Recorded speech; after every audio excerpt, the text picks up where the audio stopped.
சோழியண்ணன் பாத்தீங்கன்னா அவரு பாட்டு லூசுத்தனமா அவரா கத்திட்டு சத்தம் போட்டுட்டு அங்க இருந்து கேட்ட திறந்துட்டு போறாரு. இது எல்லாத்தையுமே பாத்துட்டு இருக்காங்க மகா. அப்பா மந்திரவாதி சொன்னது ஓரளவுக்கு உண்மையா தான் இருக்குது, எப்படியாச்சும் சீதாவோட கண்மையில இதை கலந்துட வேண்டியதான் அப்படின்னு சொல்லிட்டு உள்ள போறாங்க மகா. அவர் பாட்டுல செக்யூரிட்டி என்னென்னமோ ஒரு டைலாக் விட்டுட்டு போயிட்டு இருக்காரு, தம் அடிச்சிட்டு இருக்காரு சுபாஷ். அப்ப வராரு துரை, என்ன பொண்டாட்டிக்கு தெரியாம தம் அடிச்சிட்டு இருக்க போல இருக்கு, டே சும்மா இருடா அப்படின்னு சொல்லி பேசிட்டு இருக்கும் போது பாக்குறாங்க டோர் ஓபன் ஆயிருக்கு, கேட்டு இன்னும் கேட் எல்லாம் ஓபன் ஆயிருக்கு. செக்யூரிட்டி எங்க போனா போய் பாக்கலாமா அப்படின்னு சொல்லிட்டு ரெண்டு பேரும் போறாங்க. பார்த்தா ரோட்ல அவர் பாட்டா என்னென்னமோ டைலாக் விட்டுட்டு நடந்து போயிட்டு இருக்காரு. என்னச்சு இவனுக்கு பைத்தியம் முடிச்சிருச்சா அப்படின்னு சொல்லி துரை சொல்லிட்டு இருக்காரு. டே தண்ணிய போட்டுட்டு இப்படி உளறிட்டு இருக்காண்டா அப்படின்னு சொல்றாரு சுபாஷ். அட சுபாஷ் விடு, போதை இறங்குனா அவனே வரப்போறான், நீ வேற மகாக்கு தெரிஞ்சதுன்னா நம்மளதான் திட்டுவா, வா கூட்டிட்டு போயிடலாம் அப்படின்னு சொல்லிட்டு டே செக்யூரிட்டி நில்லுன்னு அவரை கூப்பிட்டு வர்றதுக்காக ரெண்டு பேர் பின்னாடியே போறாங்க. டே செக்யூரிட்டி என்னடா நீ பாட்டுல உளறிட்டே போற அப்படின்னு சொல்லிட்டு திருப்புறாங்க. பார்த்தா டே அப்படின்னு ஒரு பயங்கரமா சத்தம் போட்டு மிரட்டுறாரு.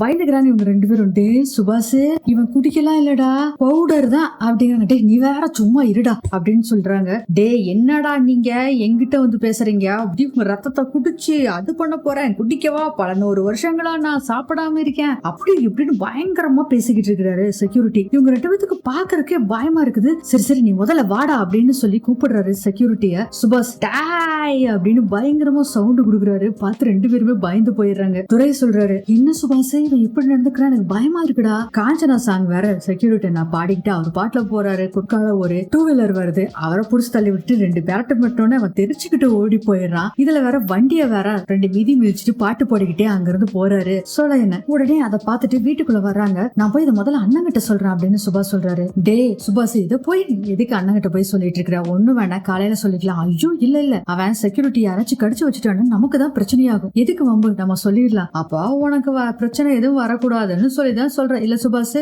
அப்புறம் என்ன சொல்லிதான் ஆகணும் அப்படிங்கிறாங்க சுபாஷ். துரை சொல்றாரு, இப்ப போய் சொன்னேன்னு வச்சுக்கேன் நீ குடிகாரன் வளர்றேன்னு சொல்லி நம்ப மாட்டாங்க, அப்ப என்ன குடிகாரன்னு சொல்றியா, நீ குடிக்கிறது இல்லையா துரை அப்படி இப்படின்னு சொல்லி 2 பேத்துக்கு செம்ம சண்டை வந்துட்டு சண்டை போட்டுட்டு இருக்கும் போதே பாத்தீங்கன்னா மகாவும் சேது 2 பேர் வர்றாங்க. என்னாச்சு எதுக்காக சண்டை போட்டுட்டு இருக்கீங்க அப்படின்னு கேக்குறாங்க மகா. 2 பேர் மௌனமா நிக்கிறாங்க. என்ன மௌனமா நிக்கிறீங்க சொல்லுங்க அப்படிங்கிறாங்க மகா. அதுக்கப்புறம் சுபாஷ் வந்து எல்லா விஷயத்தையும் சொல்றாரு. அவன் என்கிட்ட பேசினப்போ முகமே விகாரமா இருந்துச்சு, பயங்கர கொடூரமா இருக்கான், என்னென்னமோ பேசுறான் அப்படின்னு சொல்றாங்க. இதை கேட்ட உடனே பேசாம போலீஸ் ஸ்டேஷனுக்கு போன் பண்ணிடலாம் அப்படின்னு சொல்றாங்க சுபாஷ். சேதுவும் ஆமாமா போலீஸ் ஸ்டேஷனுக்கு போன் பண்றதா நல்லது அப்படின்னு சொல்றாங்க. அவன் நம்ம வீட்டுல வேலை செய்யறவன் ஏதாச்சும் பிரச்சனையா இருப்போது போலீஸ்ட சொல்லிடலாம். சுபாஷ் நீ எங்க பார்த்த, ஆனா நம்ம தெருவுல தான் நீ பார்த்த அப்படின்னு சொல்றாங்க. உடனே போலீஸ்க்கு கால் பண்ணிடலாம் அப்படின்னு சேது சொல்லும் போதே அவன் தண்ணி அடிச்சுட்டு எங்கேயாச்சும் உடறிட்டு இருப்பான். இப்போ என்ன பிரச்சனை, எப்படியோ அப்படி இப்படின்னு பேசி மகாக்கு என்ன பயம்னா அந்த பெரிய பொட்டை பார்த்தானா ஏதாச்சும் வேற ஏதாச்சும் பிரச்சனையோன்னு சொல்லி அலசி ஆராய்ஞ்சிருவாங்களோன்னு பயத்துல மகா என்ன சொல்றாங்களோ இல்ல வேண்டாம் போலீஸ்ட போனா நமக்கு தான் பிரச்சனையாகும் அப்படி இப்படின்னு பொய்ய சொல்றாங்க.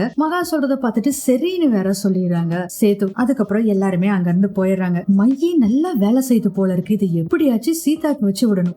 சீதா எப்படி ரியாக்ட் பண்ணுவா அத முதல்ல பாக்கணும் அப்படின்னு சொல்லி நினைச்சிட்டு இருக்காங்க மகா. அதுக்கப்புறம் வந்து காலையில ஆயிருது. அதுக்கு அடுத்தது காலையில ஆயிருது, வந்து கோலம் போட்டுட்டு இருக்காங்க. மகாக்கு என்ன கோலம் எல்லாம் தெரியும் அப்படின்னு சொன்னோன்னே அம்மா அவங்கள கோலம் போட்டது இல்ல அப்படின்னு சொல்றாங்க. என்ன கோலம் தெரியாதா, என்னதான் ஆபீஸ் வேலைக்கு அப்படி இப்படி போனாலும் இதெல்லாம் தெரியாம இருக்குமா, வேற என்னென்னதான் அவங்களுக்கு தெரியும் அப்படின்னு உமா கேட்டுட்டு இருக்காங்க. அந்த சமயத்துல நம்ம மகாவை காமிக்கிறாங்க. மந்திரவாதி கொடுத்தாரு பாத்தீங்களா மையை, அந்த மையை எடுத்து வச்சுட்டு கை 2ல கிளவுஸ் போட்டுக்கிட்டு அப்படி நினைச்சு பாக்குறாங்க. சோழ என்ன எப்படி அந்த நெத்தியில பொட்ட வச்சோன்னே அப்படி பைத்தியம் மாதிரி உளறிட்டு போனாங்கல்ல அதை நினைச்சு பாக்குறாங்க. அதுக்கப்புறம் இது பொட்டாவோ மையாவோ வந்து கொடுத்தீங்கன்னா வேலை செய்யணும் மந்திரவாதி சொன்னார்ல, அதெல்லாம் நினைச்சு பார்த்துட்டு ஒரு கத்தி எடுத்துட்டு வர்றாங்க. கீழே பார்த்தா கோலம் போட்டுட்டு இருக்காங்க உமா. என்ன அம்மாளும் மகளும் இங்க இருக்காங்க, சீதா அப்படின்னு கூப்பிடுறாங்க மகா. இங்க என்ன செஞ்சிட்டு இருக்க அப்படிங்கிறாங்க. ஆமா என்ன உங்க அம்மா போட்டுட்டு இருக்காங்க, கெஸ்ட் எதுக்கு இப்படி வேலை செய்ய விட்டுட்டு இருக்க, நீ கோலம் போட மாட்டியம் அப்படின்னு கேக்குறாங்க. இல்ல நான் தான் போட்டுக்கிட்டு இருந்தேன், நான் போடுறேன்னு சொன்ன அம்மா தான் கேட்கல அப்படின்னு சொல்றாங்க. ஓ சரி சரி அப்படின்னு இருக்கும் போதே உமா சொல்றாங்க வழக்கமா போடுறதாங்க, ஏன் உங்களுக்கு கோலம் போட தெரியாதா அப்படின்னு கேக்குறாங்க. மனசுக்குள்ள நினைக்கிறாங்க எனக்கு கோலம் போட தெரியாது, ஆனா உன் பொண்ணு வாழ்க்கையை அலங்கோலமாக்க தெரியும். இல்லைங்க எனக்கு கோலம் போட தெரியாது, மெதுவா போட்டுவாங்க அழகா இருக்கணும் அப்படின்னு சொல்லிட்டு மனசுக்குள்ள நினைக்கிறாங்க. சீதாக்கு இப்போ ஒரு பரிசு கொடுக்கணும், அதை ரெடி பண்றேன் அப்படின்னு மனசுக்குள்ள நினைச்சுக்கிட்டே அங்க இருந்து போறாங்க. அதுவும் சீதாவை பார்த்து சிரிச்சுக்கிட்டே அங்க இருந்து போறாங்க மகா போன பின்னாடி ஏமா இப்படி பண்ணிட்டு இருக்க, அவங்க கிட்ட போய் கேக்குறியே. உமா சொல்றாங்க இல்லடி அவங்களுக்கு வேற ஏதாச்சும் கோலம் தெரிஞ்சதுன்னா தெரிஞ்சுக்கலாம் தான் ஒரு நப்ப ஆசைதான் அப்படிங்கிறாங்க. மகாலட்சுமி நல்ல விஷயம் எல்லாம் எதுவும் தெரியாது, எல்லாம் கெட்ட விஷயம் தான் தெரியும் அப்படின்னு சொல்லிட்டு இருக்காங்க சீதா. அதுக்குள்ள என்ன பண்றாங்கன்னா மகா சீதாவோட ரூமுக்கு போய் அந்த கத்தி எடுத்துட்டு போனாங்கல்ல அந்த மைய வந்து கிளவுஸ எல்லாம் போட்டுக்கிட்டு அந்த மைய கத்தியால எடுத்து அந்த கண்மையில அந்த மைய வச்சுட்டு இந்த மைய கண்மையா சீதா போட்டுக்கிட்டானா போதும், பைத்தியம் மாதிரி அழிஞ்சுக்கிட்டு இங்க இருந்து ஓடுவா. செக்யூரிட்டி நிலைமை தான் இவளுக்கும் வரப்போகுது. இந்த விஷயத்த அவ கல்யாணம் ஆகி வந்த 2வது நாளே செஞ்சிருந்தா இந்த சீதாவோட தொல்லையே இல்லாம போயிருக்கும் அப்படின்னு நினைச்சிட்டு இருக்காங்க. அதுக்கப்புறம் கோலம் போடுற இடத்துக்கு மீரா வர்றாங்க. நீ கோலம் போடுவியாமா அப்படின்னு உமா கேக்குறாங்க. ஓரளவுக்கு போடுவம்மா அப்படின்னு சொல்லி மீரா சொல்றாங்க. அம்மா அப்படிலாம் இல்ல, இவங்க நல்லா கோலம் போடுவாங்க. இந்த வீட்டுல கோலம் போடுற நல்ல ஆள் ஒரே ஒரு ஆள் இவங்கதான். இல்ல சாரி ஒரே லேடி இவங்கதான் அப்படின்னு சொல்லி இவங்க பேசிட்டு இருக்காங்க. சீதா என் கொலுசு காணாம போய் தேடலாமா அப்படின்னு கேக்குறாங்க. தேடலாம் வாங்கக்கா அப்படின்னு சொல்லி 2 பேரும் எழுந்திருச்சு வர்றாங்க. இங்க ரூம்ல வந்து மையெல்லாம் எடுத்து வச்சுக்கிட்டு இருந்தாங்க பாருங்க. அப்போ மீராவும் சீதாவும் வரத பார்த்துட்டு வேக வேகமா உள்ள இருக்க ரூம்ல போய் ஒளிய போறாங்க. அந்த சமயத்துல இவங்க அந்த கட்டை எடுத்துட்டு போய் வந்தாங்கல்ல மகா, அது கீழே விழுந்துருது. இருந்தாலும் ஒரு பக்கம் கதவு பின்னாடி போய் ஒளிஞ்சுக்கிறாங்க மகா. முன்னாடி ரூம்ல எல்லாம் தேடி பாக்குறாங்க. அக்கா இங்க ஒண்ணும் காணோம், நீங்க அந்த உள்ள இருக்க ரூம்ல போய் தேடுங்க, நான் இங்க தேடுறேன் அப்படின்னு சொல்றாங்க. சீதா ஐயோ போச்சு, உள்ள வேற வர்றாளுங்களா அப்படின்னு நினைச்சு பயந்துட்டு இருக்காங்க. இந்த உள்ள இருக்க ரூமுக்கு கதவுக்கு பின்னாடி தான் இவங்க ஒளிஞ்சிட்டு இருக்காங்க. மகா கரெக்டா உள்ள போய் தேடிட்டு இருக்கும் போது அக்கா கொலுசு கிடைச்சிருச்சு அப்படின்னு சொல்லி சீதா சொல்றாங்க. அட கிடைச்சிருச்சா, சத்யன் வாங்கி கொடுத்த கொலுசு அப்படின்னு கொலுசை வாங்கி போட்டுட்டு இருக்காங்க. மீரா சீதா நான் எங்க வீட்டுக்கு போகட்டுமா?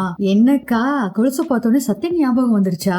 ஆமா சீதா, பாவம் அவருக்கு சாப்பாட்டுக்கு ரொம்ப கஷ்டப்பட்டுட்டு இருக்காரு. என்ன இருந்தாலும் நம்ம சமைச்சு போடுற மாதிரி வருமா? அக்கா 2 நாள் ப்ளீஸ் இருங்கக்கா. இங்க இருக்கிற இந்த மகா அர்ச்சனா பேய் எல்லாம் வந்து பிசாசு எல்லாம் நம்ம சமாளிச்சுக்கலாம். இப்போ ஒரு பிசாசு வந்திருக்குது, அதை நினைச்சாதான் பயமா இருக்குது அப்படிங்கிறாங்க. யாரு? அந்த கல்பனாவா? அது பிசாசு இல்ல, கொல்லிவாய் பிசாசு அப்படின்னு சொல்லி 2 பேரும் பேசி சிரிச்சிட்டு இருக்காங்க. சீதா நீ சொல்ற மாதிரி எல்லாம் இந்த பேய மகா பிசாசு ரொம்ப நாளைக்கு எல்லாம் வச்சிருக்க, துரத்து விட்டுரும். அதுவும் இல்லாம கல்பனா இவ்வளவு விட ஓவரா பண்ணுவா, அதனால சமாளிக்க முடியாது அப்படின்னு சொல்லிட்டு இருக்காங்க. சொல்லும் போதே பாத்தீங்கன்னா ஒவ்வொரு பக்கமும் அவங்க சித்தியை தேடிட்டு வர்றாங்க. 3 கேர்ள்ஸும் கரெக்டா நம்ம சீதாவோட ரூமுக்கு வந்து எங்க சித்தியை பாத்தீங்களா அப்படின்னு கேக்குறாங்க. ஒழுங்கா கேட்டீங்கன்னா பதில் சொல்லுவோம் அப்படிங்கிறாங்க. சரி ஒழுங்காவே கேக்குறேன், எங்க சித்தியை பாத்தீங்களா அப்படின்னு கேக்குறாங்க.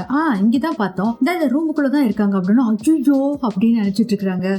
ஏன்னா கரெக்டா அவங்க ஒளிஞ்சிருக்க இடத்தை தான் காமிக்கிறாங்க. சீதா அப்புறம் என்ன சும்மா கேட்டுட்டு வந்தாங்களா நில்லாங்களா போடுங்க அப்படிங்கிறாங்க. அப்போ அஞ்சலி சொல்றாங்க இவங்க வந்ததுல இருந்து, அதாவது நம்ம மீரா வந்ததுல இருந்து இந்த சீதாக்கு ரொம்ப வாய் ஜாஸ்தி ஆயிடுச்சு அப்படிங்கிறாங்க. சில்லு வண்டுகளா? ஆமா இப்ப என்ன ஓடுங்க அப்படின்னு சொல்றாங்க சீதா. 2 திட்டி அவங்கள அனுப்பிச்சு விட்டுறாங்க சீதா. 3 கேர்ள்ஸ் ஒரே ஓட்டம் ஓடி போயிடுறாங்க. மீரா சொல்றாங்க அந்த பூஜை எல்லாம் உண்மை நினைக்கிறியா? இல்லக்கா எனக்கு சந்தேகமா தான் இருக்கு, கண்டிப்பா இதுக்காக பூஜை செஞ்சிருக்க மாட்டாங்கன்னு சொல்லிட்டு இருக்கப்ப உமா வர்றாங்க. கோலப்பொடி கொடுத்து கட்டிக்கிறதுக்கு சேலை இல்ல, சேலை இருந்தா குடுக்குறியா அப்படின்னு சொல்றாங்க. கரெக்டா ஒளிஞ்சிருக்காங்க பாத்தீங்களா. மகா அந்த ரூமுக்கே வர்றாங்க. இந்த பிங்க் சாரி ப்ளூலாம் உங்களுக்கு நல்லா இருக்கும் கட்டிக்கிங்க அப்படின்னு சொல்லி மீரா சொல்றாங்க. ஜரிகை வச்ச சேலை எல்லாம் கட்ட மாட்டோமா, எனக்கு வேற சேலை கொடு அப்படின்னு உமா சொல்றாங்க. அதை கேட்டுட்டு இப்ப ஜரிகை வச்ச சேலை இதெல்லாம் உங்களுக்கு தேவையாடி, எனக்கு மூச்சு முட்டுது அப்படின்னு மனசுக்குள்ள நினைச்சிட்டு இருக்காங்க. மகா சரி வாங்கம்மா என்கிட்ட வேணா சேலை இருக்கு நான் தரேன் வாங்க அப்படின்னு சொல்லும் போது கரெக்டா சீதான்ட்டு துரை வராரு. ஆக்சுவலா அவர் எதுக்கு வந்திருக்காருன்னா அவங்க அம்மா கிட்ட அவங்க ஊர் காஃபியை போட்டு கொடுக்க சொல்லி வந்திருக்காரு. போட்டு தரேன் அப்படின்னு சொல்றாங்க.